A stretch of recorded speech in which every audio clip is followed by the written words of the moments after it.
Damned. Chapter 1. From Within.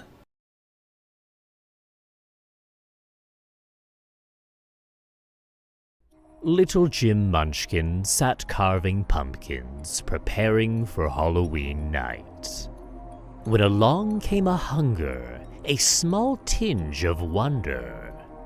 Wouldn't this give her a fright? See, Jimmy's mother, being quite the bother, said, "Jimmy, don't swallow those seeds." Jimmy, of course, with his voice oh so hoarse, calls, "Mother, Mother, come see!" "Yes, little Jim?" Her face ever grim, his mother came down with a frown. Jim popped a smile, teeth covered in bile, and his throat a seed went down. "Good Lord, dear Jimmy, what have you done?"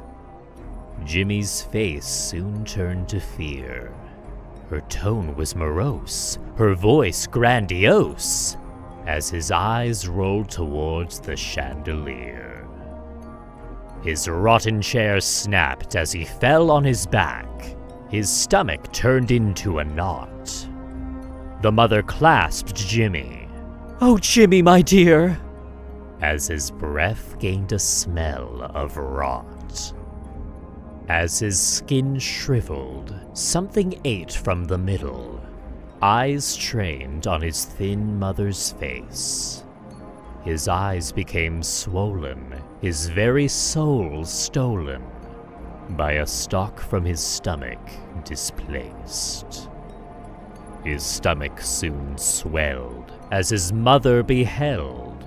A stem broke through his chest. The more that it grew, the more that she knew she would watch her son die abreast. His body shriveled, yet his stomach still grew, his face contorted in anguish and fear. His flesh gave way to a horrific display, and gore gave way to her tears. Out came a pumpkin, now born from skin, cut by his ribs and spine. And as it turned round, through the blood she had found, little Jim's face was reassigned. Little Jim Munchkin, his face on a pumpkin, a face full of anguish and fright. Let this be a lesson that it is no question. Strange things happen on Halloween night.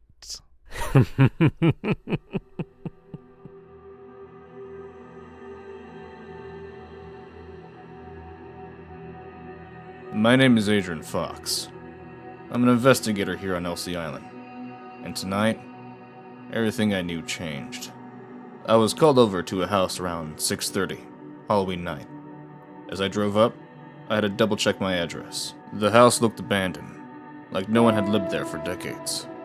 Either way, this is the place. As I approached the front door, my mind swirled. I've never been the superstitious type, but something about tonight, though, felt off. I couldn't tell you what it was. Something in the air, maybe? When I finally twisted open the front door, the rotten smell of blood and death filled my nose, swirling with a sickeningly sweet scent I wouldn't expect from a crime scene. Pumpkin, maybe? I walked through and found the rest of the police investigators in the dining room, surrounding quite an odd sight. The pumpkin was covered in blood, with a screaming face etched into it. "Hey, Mr. Fox, glad you're here. Come take a look at this." I approached the giant blood-covered pumpkin, only to see a twisted and mangled corpse underneath. I grabbed a pair of gloves and started to investigate the corpse carefully. We're thinking it's some kind of the Halloween-themed murder. The kid's been dead for a while and the mom's upstairs, fresh. My best guess, mom murdered the kid a few years ago, held onto his corpse out of guilt, and eventually he had a mental break. It's not a bad theory, but it doesn't quite feel right. As I attempt to move the head, I can feel the skin crinkling between my fingers, as it was made of tissue paper. Somehow, despite the muscles being completely gone, the outer skin still remained. Gray and shrunken as it is, it's still intact. This isn't right. When I stick my finger in the blood, I feel what I was looking for. The blood is warm, I said. Excuse me? The kid's corpse looks like it's been rotting for months. The skin is shriveled and the eyes are sunken and gray. Practically skin and bones. And yet, the blood is still warm. Not to mention, look at his ribs, closely. I'll be damned. They're digging into the pumpkin. But that doesn't make any sense. Would that mean that it came from inside him? Not to mention, if the blood is warm, that means this all happened tonight. Stuff like this doesn't happen overnight. Right? It doesn't. But that's how I know something isn't right. Get a sample of blood and send it to forensics. See if you can match it with the kid's dental. We need to make sure this blood is his. If it is, then we got more questions than answers. I stood up and shook off the kid's blood. A lot of people say you never quite get used to these kind of gruesome scenes. I say they're wrong. After a few decades, you've pretty much seen it all. You've seen the depths of what someone's messed up mind can create. And yet, this one bothered me. Nothing felt right tonight. You always get a few weird ones on Halloween, but this was otherworldly. There had to be something I was missing. Maybe the mother's case upstairs will be easy. Nice quick case to get my mind off of it. As I headed upstairs, I took a moment to look around the house. Even inside, the place looked abandoned. There was no light, the windows were broken, and the walls were covered in graffiti. It must have been some kind of squatter family. It doesn't make things any better, though. If anything, it just raises more questions. Who found the bodies? Couldn't be a neighbor, there isn't any neighbor around here for blocks. Maybe. My thought process is cut off by what I see inside the mother's room. At first, it looks like a crucifixion. It's unique, but I've seen it a couple times before. However, as I get closer, I can see something is off. It's only when I circle around the corpse that I realize she hadn't been bound to a cross. The cross had been forced through her. The top point of the cross exited through her gaping, broken jaw, and the bottom exited through her lower back, embedded solidly into the concrete floor below. Each side of the cross traveled down her arms and came out of her palms. The wounds were precise. There are no other injuries outside of this putrid mix of crucifixion and impalement. Even forensics couldn't make sense of it. They had started an on-site autopsy out of necessity and found nothing. It was as if a cross just grew from inside of her, just like the kid downstairs. Good to see you here, Adrian. Quite the gruesome sight, huh? Weirdly cheery for this grisly scene, but I guess I can't expect much else from Agent Miller. The kid's always been a bit too interested in the macabre. Though I guess it makes sense for someone in forensics. Everyone deals with it their own way, I guess. I've been looking at this body for about an hour now, and I just can't make sense of it. The cross shows no obvious manner of entry, and it's all one solid piece, so it couldn't have been built externally and forced through. With something this large, you'd expect some pretty extreme internal damage. But no. We took a look inside her stomach, and her intestines were actually just neatly wrapped around the cross, like it wasn't even there. Somehow, without ever cutting her open, whoever did this managed to guide it through her body as if it was a part with her to begin with.